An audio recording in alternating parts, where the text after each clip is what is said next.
Hello and welcome to the Property Podcast. A warning. In this week's episode, we get passionate, we even swear, but this episode, and I don't say this lightly, has the potential to change your life.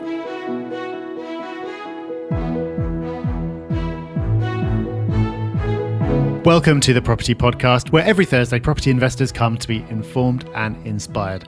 It's the start of a new decade with all the potential that brings. It's a blank sheet of paper. What are you going to do with it? How are you going to make sure you put the next 10 years to good use? Well, that's a big question, but that's one that we're going to attempt to answer for you in this episode. And if you stick around to the end for Hub Extra, we're sharing a book which is a strong contender for my book of the year already. Rob, I'm loving the headline of this week's news story. Good times ahead, it seems, because the headline reads, UK property, largest monthly increase in asking prices ever recorded after election 2019. Wowzers. Here we go. Yes, indeed. This is according to data from Rightmove, who say that asking prices have risen by 2.3%, equivalent to an average increase of £6,785. That's the largest monthly movement ever. Now, of course, these are just asking prices. These aren't sold prices. So it doesn't mean that house prices are suddenly going to jump 2%. It might just mean that sellers are getting a bit over optimistic. But it's that optimism point that I think is interesting, because when you get data about what properties have actually sold for, there's normally a bit of a lag.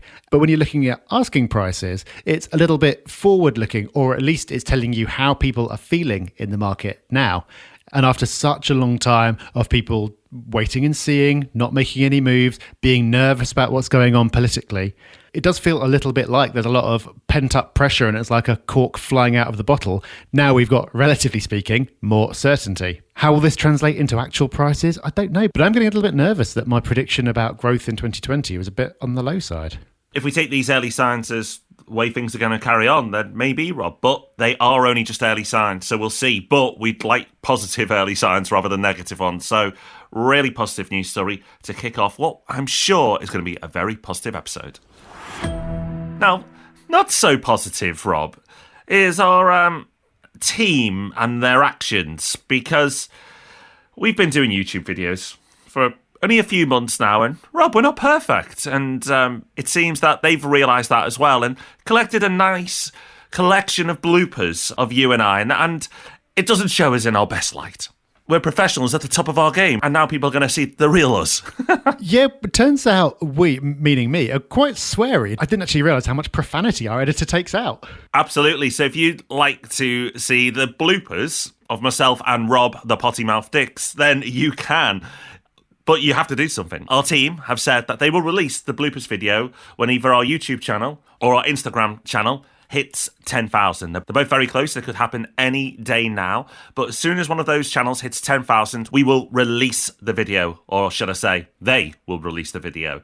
So if you'd like to see Rob and I look silly, which I'm sure many of you would, then all you need to do is subscribe to the YouTube channel, follow us on Instagram, and in the next few weeks, when we hit that magic number, that video, unfortunately, will be released, and you can all laugh at our expense.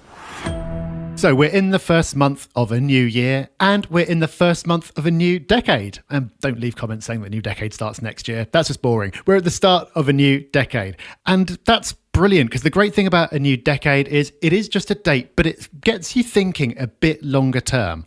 Thinking long term is always a positive thing to do, but especially in property, where you need to take actions every day, but the results play out over a long period of time. So how do you make the 2020s an amazing decade for you? Well, of course, you've got to take those right actions every day. There's going to be lots of tactical advice. We're going to be talking about that on the podcast every week. So, of course, the first thing you can do is keep listening to the podcast every Thursday. But there's more you can do as well by thinking about the big picture. So in this episode, we're going to give you a framework for how to think about the decade ahead and how to set yourself up for massive success. Now, it's really interesting because you could go, right, what's the first step? What do I do? But actually, you need to start with the end and think about, why are you even doing this? And we've said this so many times over the years we've done the podcast, but we will keep saying it because it's so important. But the most successful people that we interact with are those who get very clear on the outcomes that they want to achieve. And that could be shorter term outcomes or longer term outcomes. And in this case, we're going longer term. But you need to know what success looks like. You need to go, right, okay, when I get to the end of this decade, how can I judge it? How can I determine if I've been a success or not? And the way to do that is to write down what you want to achieve. So you go, right, by the time it turns 2030, what have I done? What have I achieved? And make that list. But give it the time it deserves. This shouldn't be something you rush in a 10-minute activity. And give yourself hours to do this task. Give it the serious thinking it deserves. Because if you get laser focused on the outcomes that you want to achieve, your brain will start to help you figure out ways to get there.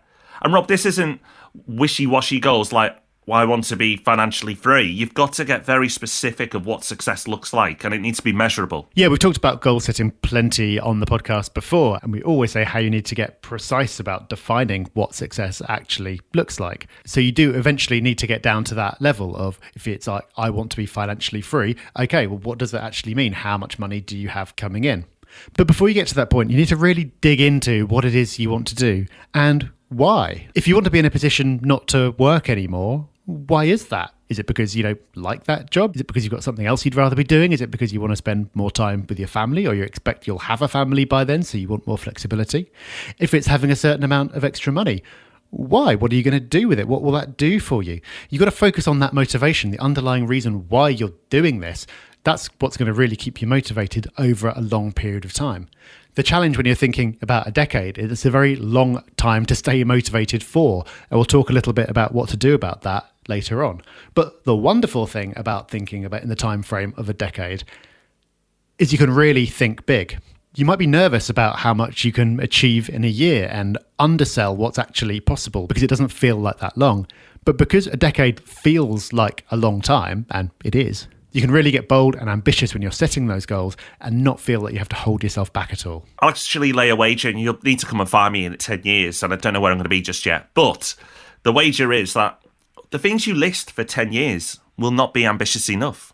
You will list down your goals, and you will say, right, okay, here's what I'm going to do. And the vast majority, I think you'll do within 5 years, because people often underestimate what they can achieve in the long term and overestimate what they can do in the short term. I remember about 10 years ago, maybe a little bit longer, writing down life goals. And I look back at some of them now and go, wow, my thinking was so small. I smashed the numbers in that book by quite a long way. Not because I've been brilliant, but just because I've not been ambitious enough. I've not been thinking big enough. And thinking big is really important. It's a subject, again, we've talked about on the podcast in the past. But you should really be bold, think big, be audacious with your long-term goals, and then possibly reel it in a little bit for the shorter term goals. You see this play out so often, even when you bring it down to a month or a few weeks, a summer holiday's coming up. Right, I want to lose 2 stone before my holiday next month. It's not going to happen. You might lose half a stone if you're really focused and you're really lucky, if that's what you want to do. But so many people go too extreme and too far with their short-term goals. But then for the long-term goals, they'll go, all right, I want to lose over the next 4 years 3 stone. So you want to do 2 stone in the first couple of months and then 3 stone over the longer term. Now, I'm exaggerating the point to make it hit home. And it plays out with all of us. As I said, it's happened to me. So I can pass on that experience so you cannot make the same mistake. You want your long-term goals to feel a little bit scary, a little bit audacious, and almost embarrassing that you possibly couldn't show them to someone else, because people will go, you want to do what, by when? If you feel you get that reaction, your thinking is probably in the right ballpark. Yeah, I think that's a really important point, Rob. And I've noticed exactly the same thing when it comes to my own goal setting, and seen it countless times when we've talked to other investors. So something very common that you'll hear is, well, in a year's time, I want to have £2,000 a month coming in. And in 10 years' time, I want to be up to £5,000 a month, because then I'll be able to quit my job. And that kind of gets it wrong at both ends. Getting from nowhere with no experience to having £2,000 a month coming in a year is really, really hard. But if you assume that you've done that, and then you're giving yourself another 9 years to get another £3,000 with all the experience that you've got, with the benefit of compounding, with all the other advantages that you've got, and 9 times as long, it's nowhere near ambitious enough. So if financially that really is all you want, then that's fine. Then you can bring that goal in a bit. You can try to achieve it in a shorter space of time. But if really you want more and you're just afraid to say that number because it sounds impossible, then give your permission to go bigger. 10 years is long enough to do that, because you've got so much time. And even if you don't know how you're going to do it now, just committing to it will get your subconscious working. It'll force you to act bigger, and you'll figure out along the way exactly how you're going to make it happen. So you've come up with your big goals. You can now pop them on your fridge and it'll just happen. No. You will have to work. You won't just have to think it into reality, although some books will tell you that's all you have to do. No, you're actually going to have to do something to make this happen. And if you do put those audacious goals, I know we just told you to put them, but if you do put them down, you'll have to do something different to what normal people do.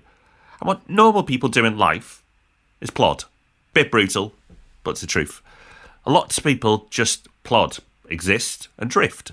And you know what? If they're happy, then that is perfect, because happiness is the ultimate achievement.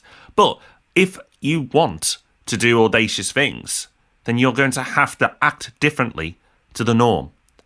That makes sense, but most people won't do it. Most people want big things, but most people won't do different things to achieve them. And the different things actually are easier than you think. But even as we read them out now and tell you the type of things you're going to need to do, a lot of people listening won't do it. I'm hoping you know who you are, you'll step up. But a lot of people listening to this won't. So let me give you some examples. Now, when you're a property investor and you're starting out, we've recommended that you go out and network. We recommend that you go to meetups. We recommend that you do stuff at the weekends to make up for the fact you're working full time. We recommend that you really absorb yourself, read the books, watch the YouTube videos, listen to all the podcasts. But most people will just do some of that. But it's those who put that extra effort in. It's those that go and build their network up. It's those who then save that extra bit of their salary, even though it means they're making sacrifices in the month. Those are the ones that achieve the success. Those are the ones that go on to hit those audacious goals. But most people don't like difficult. Most people default to easy. Now, I'm not beating down on people who choose that. As I said, if you're happy, great. But you can't then moan that you didn't do the big things that you wanted to do. You have to do the difficult things. But that is true for all of life. You just got to put that little extra effort in, and that's all it is, and you will achieve bigger results. But the wonderful thing is, you, by doing a little bit of thinking, can come up with what are the more difficult things to do. But the great thing is, you don't need to be a rocket scientist to figure out what the difficult things are. As I've touched on, they are really easy to figure out. You've just got to go and do them. Yeah, if you listen to the successful people who we've interviewed on the podcast over the years, and there have been many of them, there are clear patterns in what they do. Every successful investor we've ever spoken to has worked a lot of evenings and a lot of weekends. There have been a lot of dinners with friends that they've missed. There have been lots of hobbies that they would have liked to take up that they haven't had time for because they've been working on achieving their goals. We've heard from investors who on a Saturday will get up at 5 a.m, get a train across the country for 3 hours, do a day of viewings, then come home again in the evening. We've heard from investors who for years will deny themselves the things that they'd really like to have because they're saving up for that next deposit. You know that these are the things that have to be done because you've heard these stories. And again, it's not just in property. You can find similar examples for anyone who's achieved anything in business or who's got to the top of a sport or anything like that. You know what needs to be done. You've just got to do it. And you've got to do it even when no one around you is doing it. And what they're doing in the short term seems a lot more enjoyable. And you've got to do it consistently. Again, we're talking about a decade here. This isn't something where you can just go at it really hard for a month, then go back to being exactly how you were before and expect everything to be okay. Getting from zero to something is always the hardest part. So I'm not saying you have to make sacrifices to the same extent in year 9 as you do in year 1, but you do consistently, over time, need to do the thing that isn't the easy thing to do. Most people don't do that, and that's why most people don't get the results they want. And don't use that, but I don't know what to do as an excuse. Give yourself a little bit of thinking time, and you'll come up with the answers. The great thing about these lessons is you can apply them anywhere. So if we take, I want a 6-pack as an example, you know that you need to get to the gym all the time, you need to eat better, and you need to be disciplined at the weekend to not eat the chocolate and the beer. Yep, bit of self-talk going on here. That's what you need to do. You know that. You've got the answers. You don't need another book. You don't need to listen to a fitness podcast. Just put the effort in, get up earlier, and do the work. So we all know what to do to achieve that wonderful result. But most of us won't do it. And most people won't become financially free because you can write it down and put it on your fridge, like I've said, but you need to do the work. But the great thing is, you know what that work is. Or at least if you give it a little bit of thinking time, you know what that work is. So there are no excuses. It is down to you. You can give yourself reasons why things didn't work out and tell yourself a story And you know what? In 10 years' time, that story that you tell yourself, that might make you feel better. But deep down, you know. Deep down, the reason you didn't hit your goals was because you didn't do the work. You know what the work is. Don't moan. Don't make up a story if you don't hit it. Accept it, take it on the chin and go, I didn't achieve those things because of me. That's it. It's all on you. But the great thing is, it's all on you to achieve these things. No one else is going to stop you. The excuses are Now, I know the bleep machine came in there, and I very rarely swear, but I want to hammer the point home. Don't tell yourself a story at the end of this decade. Don't tell yourself a story about why you couldn't do something because this event happened, or that person did that, or this thing bothered me. The only story you want to be telling yourself at the end of the 10 years is the beautiful story of the challenges that you went through, the hard work that you put in, and how much you enjoyed that journey. That's the story you want to tell yourself. Wow, Rob B dropping the truth bombs all over. Some tough love for you on the Property Podcast, but it's all true. So how could you make it more likely that you will do what needs to be done and you'll have the dedication and you'll put in the work? How can you set up your environment so you're likely to succeed? Well, the absolute biggest thing you can do is to surround yourself with positive influences. Again, we've talked about this on the podcast before, but it bears repeating. Giving yourself helpful inputs will do absolute wonders for your mindset and for what you can then go on to achieve. That means what you consume. There are all kinds of terrible things in the world that you could focus on if you choose to. There's all kinds of outlets that specialize in getting you wound up and making you feel self-righteous, and that there are these bad people doing bad things in the world. And you know what? There are. But focusing on that might be enjoyable in a funny kind of way. It might make you feel better by comparison. It might be entertaining, but it's not helpful. Consuming media that's helpful and inspiring and has messages that you can actually do something with will make it so much easier to take that consistent action that you need to take. And the same goes for the people that you surround yourself as well, more so, in fact. And there might be parts of your social environment that you can't control, but there's plenty that you can. And again, this is where things like networking and the voluntary communities that you're part of make such a big difference. Absolutely. That is so important. But you also need to be aware. The world today, there is plenty of people who are shoving it in your face about how wonderful and successful they are. You know, you see them on Instagram, standing in front of their supercars, making out that they've got life nailed. They haven't. They're flawed.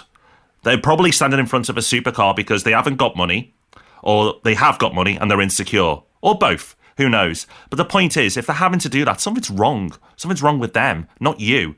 The fact that they have to shove that in your face makes me really wonder about how happy they really are. But don't look at those posts. Don't follow those people and think, wow, I wish I was perfect like them. Because they may make out they're perfect, but they are not. Nobody is perfect. We are all flawed. People may, mistakenly, look at Rob and I and go, wow, they're successful. We're not. We're just normal guys. We're just normal people. We've done some of the hard things in some of the aspects of our lives. But I can tell you, I've failed at loads as well. In the last 12 months, don't have the six-pack, entered the half marathon, didn't complete it because I didn't train enough. Failed. Not perfect. Yes, we may have a growing business, and yes, we may have a successful podcast.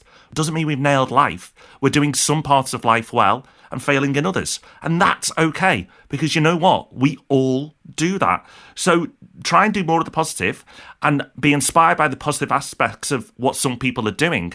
But don't kid yourself and think they're perfect and I'm not. We're all the same. If you just follow some of the basic points that we've given you today, you'll be able to achieve so much more than average. And that's what's beautiful about this, is they are basic things.